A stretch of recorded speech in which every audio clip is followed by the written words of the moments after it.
Selam arkadaşlar. Bugün buzdolabının ön fanını değiştireceğiz. Çünkü çok ses yapıyor. Sabahlara kadar bizi uyutmuyor. Şu yakından bir göstereyim size.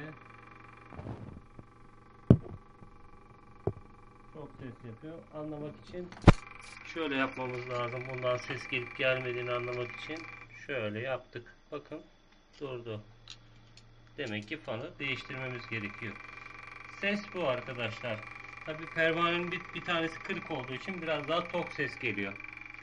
Şimdi videoyu durduruyorum arkadaşlar. Değiştiriyorum.